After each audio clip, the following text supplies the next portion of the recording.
দীর্ঘ প্রায় ৯ মাস পর শুরু হয়েছে চুরিলামে গবাদি পশুর বাজার। খুশি গবাদি পশুর ব্যবসায়ী, গোপালক এবং কৃষকরা। করোনা ভাইরাসের কারণে দীর্ঘদিন যাবৎ চুরিলাম গবাদি পশুর বাজার বন্ধ ছিল, যার ফলে প্রচন্ড ক্ষতির সম্মুখীন হয়েছিল গবাদি পশুর ব্যবসায়ীরা এবং কৃষকরা। ত্রিপুরা রাজ্যের মধ্যে বিখ্যাত গরু বাজার চুরিলাম গবাদি পশুর বাজার। দূর দূরান্ত থেকে কৃষকরা তাদের গবাদি পশুগুলি বিক্রি করার জন্য চুরিলাম বাজারে নিয়ে আসতো। ৯ মাস যাবৎ বাজার বন্ধ থাকার ফলে গবাদি পশুর দাম একেবারেই তলানিতে এসে ঠেকেছে, যার ফলে গোপালকরাও গবাদি পশুর লালন পালন বাড়িঘরে এক প্রকার বন্ধ করে রেখেছিল।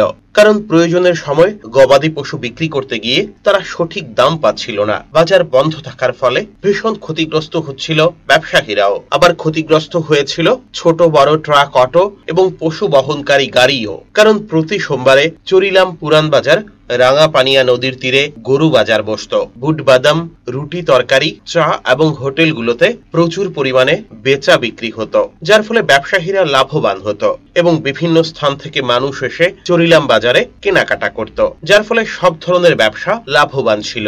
এই সোমবার থেকে পুনরায় গরু বাজার চালু হয় খুশি গবাদি পশুর ব্যবসায়ীরা। যদিও এই সোমবারে বেশি গরু আসেনি বাজারে এবং গবাদি পশুর ব্যবসায়ীও বেশি পরিমাণে আসেনি বলে জানিয়েছেন দুইজন গবাদি পশুর ব্যবসায়ী, সাদ্দাম হোসেন এবং সিদ্দিক মিয়া।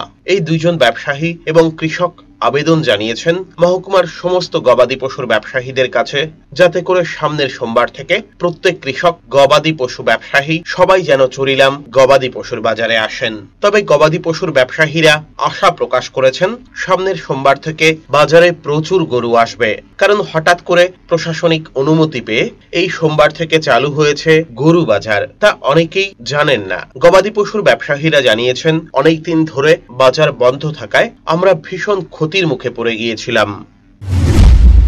আমরা ক্ষুদ্র কৃষক, আমরা মনে করেন এলাকা থেকে টুকিটাকি গরু দু একটা কৃষক আমরা বিক্রি করি। এই বাজারটা না থাকাতে আমরা বিরাট সমস্যাতে পড়ে গেছি। কৃষক, ব্যবসায়িক সবাই সমস্যা পড়ে গেছে। ৯ মাস ধরে তো বন্ধ আসলো লকডাউনে।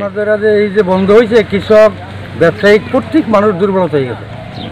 এখন আজকে বাজারটা যেত আমরা আবার পূর্ণ বাজারটা আমরা জমানোর লেগে চেষ্টা করছি। কিছু লোকজন আজকে আইছে, আগামী দিন যত আরো বেশি আইয়ে তাতে আমরা খুশি হবো। বাজারটা যেভাবে সুন্দরভাবে চলে। Bureau report, search India, TNN।